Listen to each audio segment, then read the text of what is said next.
참 무겁고 힘든 마음으로 이 설교의 단에 섰습니다. 꽃다운 나이에 열매 맺지 못한 채 허무하게 죽어간 우리 젊은 영혼들과 눈에 넣어도 아프지 않을 자식들을 잃고 울부짖을 그 부모들과 가족들을 생각하면 이 아침 이 시간 설교하기가 무척 힘이 듭니다.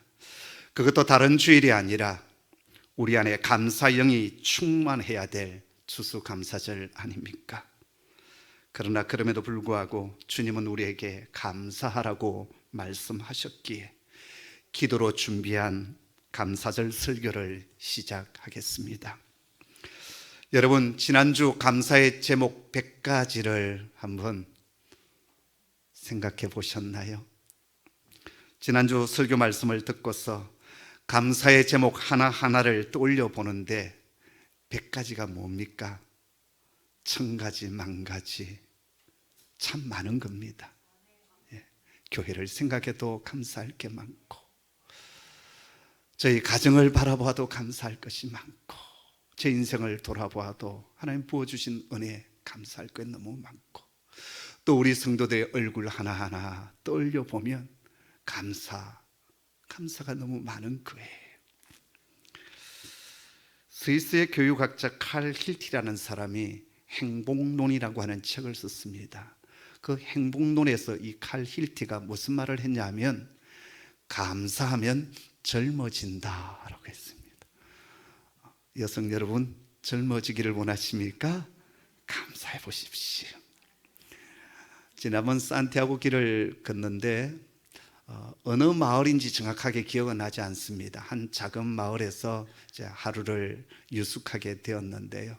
한 1시 넘어서 도착을 하고 이제 씻고 흙이 지잖아요. 그래서 그 자그마한 마을에 먹을 곳이 어디 있는가 이렇게 돌아보다 보니까 햄버거 가게가 있는 거예요. 그냥 시골 농가 들어가 보았더니 석가래가 그냥 이렇게 쭉 있는, 근데 그 집이 맛집이었습니다. 동네 맛집. 왜냐하면 사람들이 와서 그 시각에 먹는 것을 보니까 동네 사람들이 모이는 햄버거 맛집이구나. 제가 햄버거를 별로 안 좋아하거든요. 그런데 배가 고프니 어떻게 합니까? 그래서 이제 주문을 하려고 하는데 그 주인장이 영어를 못하는 겁니다. 스페인어밖에 못해요. 동네에 있는 그냥 자그마한 햄버거 가게니까. 근데 이제 그곳에 가족과 함께 이제 이렇게 햄버거 식사를 하고 있는 한 30대 후반의 자매 한 분이 이제 제 주문을 좀 도와줬어요. 이 햄버거는 패티가 뭐가 들어가고, 또 이것은 멕시칸 쪽 뭐 이렇게 하면서 아주 핫한데 괜찮냐고, 나 매운 거 되게 좋아한다고 뭐 이렇게 하면서 이제 주문을 도와줬어요. 근데 그분이 뭘 데리고 왔냐면 강아지 한 마리를 데리고 왔어요.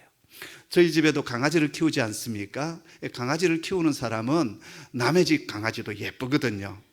그래서 제가 이제 그 강아지를 좀 이렇게 쓰다듬어 주고 이제 하다 보니까 제가 무슨 얘기를 했냐면 우리 집에도 강아지 한 마리를 키우는데 하얀 강아지인데 이름은 복실이라고.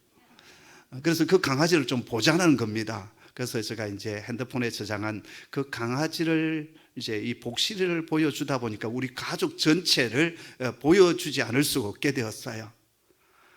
그래서 제가 이제 이쪽은 나의 사랑하는 와이프라고 얘기를 하고, 이쪽은 결혼한 제 딸이고, 이쪽은 사이고, 이쪽은 제 아들이다 이랬더니 이분이 깜짝 놀라면서 제 얼굴을 보는 거예요. 자기는 자기 또래로 보았다라는 거예요. 우와. 물론 저쪽 사람들이 이 아시아계 사람을 바라보면 이게 나이가 잘 가늠이 안 되는 모양이에요. 그리고 지금 여러분 앞에 서서는 제가 이 머리가 이렇게 이마가 훤하게 돼 있지만 모자를 썼잖아요. 그러니까 이게 이제 젊게 보았던 모양입니다. 그래도 그렇지 저를 30대 후반으로 보았다. 그만큼 젊게 본 것이지요. 우리 장로님들께서 지난번 함께 저기 한탄강 트레킹을 같이 했는데요. 한 장로님께서 이런 말씀을 하셨어요.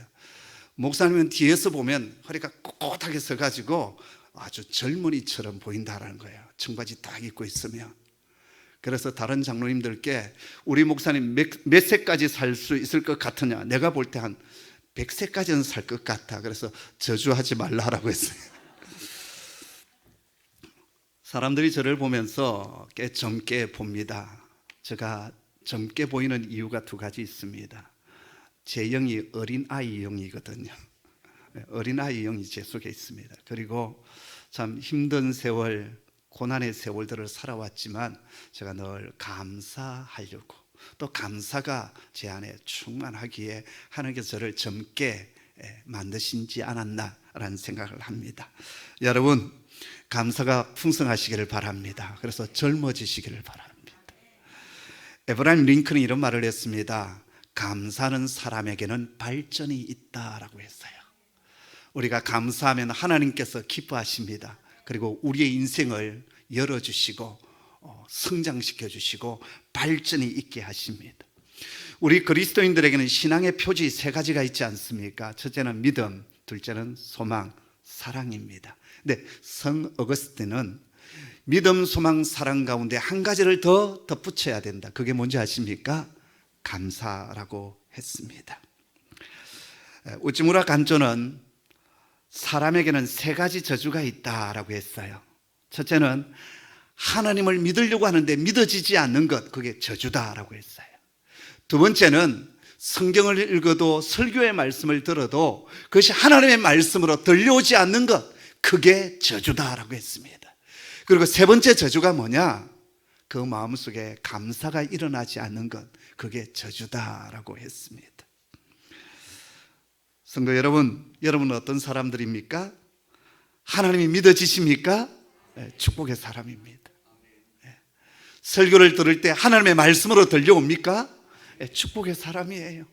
그리고 지금 여러분의 심령 속에 그럼에도 불구하고 감사가 일어나고 있습니까? 네, 축복의 사람입니다. 감사가 있는 사람, 감사가 넘치는 신앙의 사람 되기를 주님의 이름으로 축복합니다. 이스라엘 백성들이 약속의 땅 가나안을 눈앞에 두게 되었을 때 하나님께서 모세를 통해서 한 말씀을 주셔요. 바로 그것이 신명기서의 말씀입니다. 신명기 16장에 보면 하나님께서 이스라엘 백성들이 약속의 땅 가나안에 들어갔었을 때 세 가지 절기를 꼭 지키라고 당부의 말씀을 하십니다. 첫째는 유월절을 지키라. 이 유월절 절기에 누룩 없는 빵을 먹었기 때문에 무교절이라 부르지요. 두 번째는 77절 오순절을 지키라라고 했습니다. 그리고 세 번째는 초막절, 장막절을 지키라라고 했습니다. 근데 이 세 절기 다 감사와 연결되는 절기다라는 거예요. 유월절은 구원의 감격을 노래하며 찬양하며 감사하는 절기이고요. 오순절은 첫 추수를 하여서 하나님 앞에 감사를 드리는 맥주 감사 절기이고요. 그리고 초막절, 장막절은 한 해의 모든 농사를 다 짓고 그 추수한 곡식을 이제 수장고, 창고에 들인 뒤에 하나님 앞에 감사를 드리는 추수감사절이었습니다. 하나님은 이스라엘 백성들이 약속의 땅 가나안에 들어갔었을 때 이 세 가지 감사절을 꼭 지키라고 신신당부하셨고 명령하여 주셨습니다. 무엇보다도 오순절과 초막절에는 하나님께 감사제를 드릴 뿐만 아니라 성중에 있는 노비들, 자기 집에서 일하고 있는 노비들과 또 레위 사람들과 이방인들, 지금 그 성에 객으로 와 있는 사람들 뿐만 아니라 가난한 고아와 가부들을 다 돌아보면서 자신들이 가지고 있는 것들을 서로 나누고 음식을 나누어 먹게 했습니다. 하나님께 감사제를 드리는 것으로 끝나지 아니하고 나그네와 가부들, 힘겹게 살아가고 있는 이들과 함께 음식을 나누고 그 감사의 기쁨을 같이 즐기게 했습니다. 그래서 우리 교회는 해마다 추수감사절에 쌀과 과일을 봉헌하여 드립니다. 그리고 이 쌀과 과일을 우리 주변에 힘겹게 살아가고 있는 이웃들에게 가을 김장과 함께 이 감사의 기쁨을 같이 나누어 가지는 겁니다. 여러분, 감사가 풍성한 성도, 감사가 풍성한 교회 되기를 주님의 이름으로 축복합니다. 그래서 하나님께서 더욱 젊게 해주시고 하나님께서 더 발전시켜 주시고 하나님께서 길을 열어주는 축복이 있기를 간절히 소원합니다. 지난주 우리는 시편 107편 앞부분을 통하여서 그럼에도 불구하고 감사에 대해서 배웠습니다. 우리가 왜 하나님께 감사하는 사람이 되어야 합니까? 시편 107편은 크게 세 가지 이유를 우리에게 말씀하여 주십니다. 그 첫째는 우리가 구원받은 하나님의 백성이기 때문입니다. 2절을 보면 여호와께서 우리를 대적의 손으로부터 속량하여 주셨다, 구원하여 주셨다라고 했습니다. 이스라엘 백성들은 바벨론 땅에 포로로 끌려갔습니다. 그런데 70년이 되었을 때 하나님이 약속한 그대로 그 백성을 속량하여 주시고 이스라엘 땅으로 다시 돌아오게 하여 주셨어요. 신약의 우리들은 어떻습니까? 우리의 원수 사단 마귀의 손으로부터 우리는 구원받은 사람들입니다. 사망과 저주의 손에서 해방되었고 진리와 자유, 영원한 생명을 얻는 자가 되었습니다. 그래서 우리는 날마다 감사하는 자가 되어야 합니다. 둘째, 하나님은 우리를 광야에서 지켜주시고 인도해 주셨기에 우리는 감사해야 합니다. 4절부터 22절을 읽어보면 인생의 갖가지 광야가 등장합니다. 오늘 우리에게도 갖가지 광야가 있습니다. 재정의 광야도 있고 뜻하지 않는 큰 사고의 광야도 있습니다. 질병의 광야도 있고 관계의 광야도 있습니다. 그래서 피곤하고 지치고 때론 낙심하고 방황하기도 합니다. 그러나 하나님은 그 고난, 그 고통에서 우리를 건지시며 우리를 바른 길로 인도하여 주십니다. 9절 말씀을 여러분 보십시오. 함께 읽습니다. 시작. 그가 사모하는 영혼에게 만족을 주시며 줄인 영혼에게 좋은 것으로 채워주심이로다. 아멘. 우리 인생 가운데 극심한 고통의 광야가 있지만 우리가 의지하고 바라보는 하나님께서 그 영혼에게 만족을 주시고 가난한 우리의 영혼에게 종국에는 좋은 것으로 채워주시겠다 약속하여 주십니다.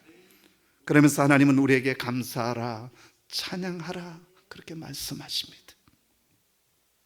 세 번째, 우리가 감사해야 될 이유가 오늘 읽었던 22절부터 32절에 나타나고 있습니다. 그것은 풍랑 속에서도 우리를 소원의 항구로 인도하시기 때문이다라고 말씀하십니다. 우리 인생이 늘 잔잔한 호수처럼 평안하면 얼마나 좋겠습니까? 그러나 어느 순간 거친 비바람이 몰아치고 거센 파도가 덮치는 것이 우리 인생 아닙니까? 코로나 팬데믹의 세상 우리가 언제 상상이나 했겠어요? 제 신학교 동기 목사님은 지금 장신대 교수로 계신데 남편 되신 분도 교수님이셨고 같은 신학교 동기였습니다. 그런데 수년 전에 남편 되신 목사님 먼저 하나님의 부르심을 받으셨어요. 그런데 2020년 봄 대구에 계시던 어머님이 코로나 바이러스에 걸렸고 격리된 채 계시다가 그냥 돌아가셨어요. 근데 마지막 임종조차도 자녀들이 지키지 못했고 그때는 어땠습니까? 코로나 바이러스로 돌아가시면 얼굴조차도 볼 수가 없는, 그냥 흰천에 돌돌 말아서 바로 화장터로 가야 되는, 결국 유족들의 가슴에 돌아온 것은 한 줌의 잿밖에 되지를 못했어요. 어찌 이런 세상이 오리라고 상상이나 했겠습니까? 그런데 우리 인생이 이런 크고 작은 일들이 수없이 일어나고 있다라는 것입니다. 어젯밤의 참사 상상이나 했겠습니까? 사랑하는 딸이 이제 성년이 되어서 첫 할로윈 데이라고 갔다 오겠다고 해서 5만 원 줘 보냈는데 지금 그 아이가 어디에 있는지, 죽었는지 살았는지 소식이 끊겨. 그 절규하는 어머니의 애타는 마음을 바라보면서 우리 인생이 이렇구나라는 생각을 합니다. 자, 그런데요, 그럼에도 불구하고 우리가 정말 놓치지 말아야 될 하나님의 약속 하나가 있습니다. 그게 뭔지 아십니까? 28절 30절까지의 말씀인데 우리 한번 같이 읽도록 하겠습니다. 이에 그들이 그들의 고통 때문에 여호와께 부르짖으며 그가 그들의 고통에서 그들을 인도하여 내시고 광풍을 고요하게 하사 물결도 잔잔하게 하시는도다. 그들이 평온함으로 말미암아 기뻐하는 중에 여호와께서 그들이 바라는 항구로 인도하시는도다. 아멘. 여기 보십시오. 그들이 그들의 고통 때문에 여호와께 부르짖었다라고 했습니다. 고난 고통이 없었다면 하나님을 찾았겠습니까? 저 역시 어린 날 젊은 날 수많은 고난과 고통이 있었기에 하나님 앞에 처절히 울었고 부르짖을 때 하나님 저에게 찾아와 주시고 저를 만나 주시고 말씀 주셔서 그리고 은혜를 주셨기에 제 인생을 하나님께 맡겨드렸고 목사의 길을 걷고 있습니다. 고난, 고통, 그것은 힘든 일이지만 그 때문에 하나님을 찾게 된다면, 그 때문에 하나님께 부르짖게 된다면 하나님은 어떻게 하십니까? 그 부르짖음에 응답하여 주시고 그 고통에서 인도하여 내십니다. 그리고 광풍과 거센 파도를 잔잔케 하십니다. 그리고 우리의 마음속에 평안을 허락하여 주시고 마음에 기쁨이 넘치고 감사가 넘치게 되는 겁니다. 그랬을 때 하나님은 어떻게 하십니까? 우리가 그렇게 바라고 소원했던 그 항구로 저와 여러분을 인도하여 가신다라는 거예요. 그래서 여러분, 우리는 그 어떤 상황 가운데서도 감사하는 사람이 되셔야 합니다. 오늘 데살로니가 전서의 말씀을 보십시오.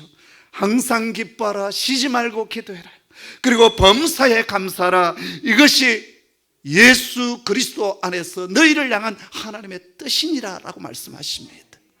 우리는 곧잘 하나님의 뜻이 어디 있는가 그렇게 묻지 않습니까? 그런데 여기 하나님의 뜻이 있습니다. 항상 기뻐하는 것, 쉬지 말고 기도하는 것, 그리고 범사에 감사하는 것, 그것이 우리를 향한 하나님의 뜻이다라고 말씀하여 주십니다. 자, 그런데요, 여기 범사에 감사라는 말씀은 조금 해석이 필요합니다. 범사에 감사라는 뜻을 그 어떤 것에도 감사하라, 그런 뜻으로 우리가 이해하고 있지 않습니까? 좋은 일이든 싫은 일이든 일이 잘 되든 안 되든 다 감사하라, 그렇게 우리가 이해합니다. 맞습니다. 그러나 원문의 정확한 뜻은 어떠냐? 내게 일어나고 있는 모든 일 가운데 감사할 것을 찾아내라, 그런 뜻입니다. 범사에 감사라는 것은 무작정 그냥 감사하는 것이 아니라 내 삶에 벌어지고 있는 그 어떤 일 속에도 반드시 하나님의 선하심이 있다라는 거예요. 하나님의 계획하심이 있다라는 거예요. 하나님께서 더 좋은 것을 예비해 주시고 있다라는 거예요. 그래서 그 하나님의 선하심을 바라보면서 감사하라, 그것이 범사에 감사라고 하는 정확한 뜻입니다. 그래서 여러분, 일어난 사건보다도 해석이 더 중요한 법이에요. 똑같은 사건이 일어났는데 어떤 사람은 그 사건 때문에 인생을 저주하고 원망하며 살아가는 사람이 있고, 어떤 사람은 그 사건으로 인하여서 하나님의 선하심을 발견하고 감사하며 인생을 축복의 길로 열어가는 사람이 있습니다. 그런 의미에서 여러분 어디에 속한 사람입니까? 교회 생활도 마찬가지입니다. 우리 홍익교회 완벽하지 않습니다. 부족함이 많은 교회입니다. 그럼에도 장점이 훨씬 더 많은 교회입니다.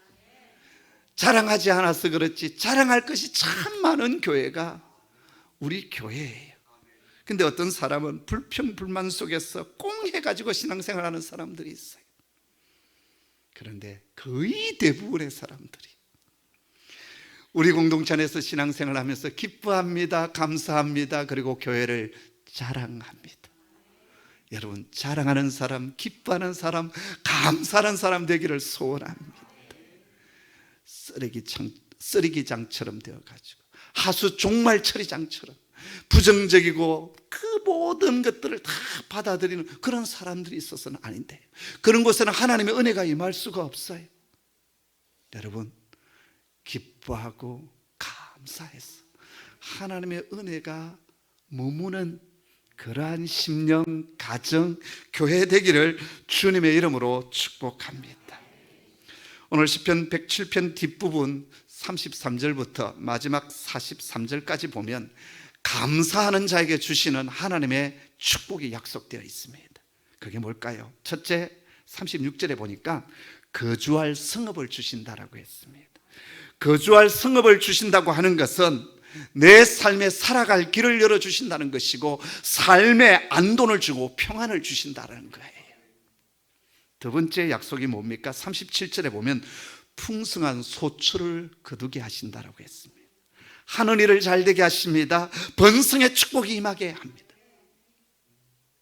그게 풍성한 소출을 주시는 거예요. 세 번째 약속이 무엇입니까? 42절에 보니까 그 가족을 양떼같이 지켜주신다라고 했습니다.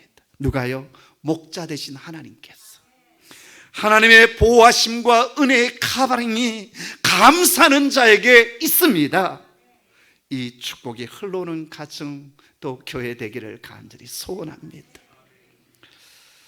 초등학교 4학년 때인 11살 때 뇌성마비를 앓아서 갑자기 전신마비 장애를 앓은 한 사람이 있습니다. 위와 창자 기능 외에는 모든 기능이 정지되어서 손도 발도 그리고 이 목도 움직일 수 없는, 그리고 얼굴에는 옅은 미소와 눈 하나 깜빡거리는 것 외에는 아무것도 할 수 없는, 움직일 수 없기에 죽고 싶어도 죽을 수 없는, 울고 싶어도 마음껏 울 수 없는, 소리를 치고 싶어도 소리를 지를 수 없는 그런 사람이었습니다. 근데 그가 12살 때 어머니가 운영하던 자그마한 가게에 빵을 사러 오신 한 목사님이 계셨습니다. 그 목사님께서 어머니에게 성경책을 주었고 이 성경책을 어머니는 매일 이 아들에게 읽어주었습니다. 성경 말씀을 매일 듣던 아들은 어느 날 마음의 문을 열고 예수님을 영접하게 되는데요, 어느 말씀에 그가 꽂혔냐 하면 내 은혜가 내게 족하도다, 이 말씀의 은혜를 받은 거예요.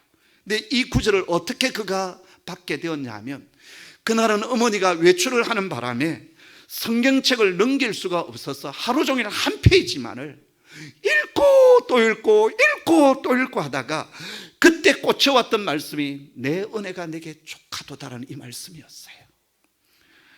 그전에는 죽고 싶어서 눈물을 흘렸는데요, 이 말씀을 통해서 내게 주신 하나님의 은혜가 크구나, 족하구나.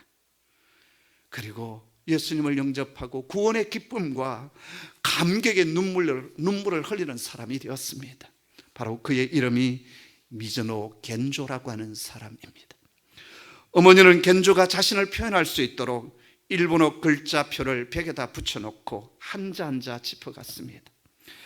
겐조는 마음속에 있는 글자가 나올 때마다 눈 하나를 깜빡거렸어요.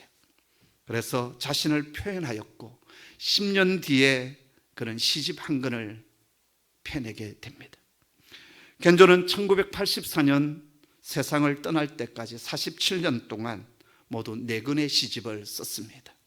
그리고 한국에서는 그의 시집을 함께 묶어서 2014년에 감사는 밥이다라는 책으로 두꺼운 시집을 출간했습니다. 왜 시집 제목을 감사는 밥이다 그렇게 지었을까? 그래서 궁금해서 제가 이 시를 쭉 읽으면서 감사는 밥이다라는 시가 있을까 했더니 이 책에는 감사는 밥이다라는 시가 없어요. 근데 편집하는 사람이 왜 감사는 밥이다 그렇게 지었을까? 두 가지를 생각했습니다. 여러분, 우리는 하루 세끼 계속 밥을 먹지 않습니까? 그처럼 우리는 감사를 밥처럼 계속 먹고 살아야 된다는 거예요. 또 밥은 우리에게 생명을 주고 힘을 주지 않습니까?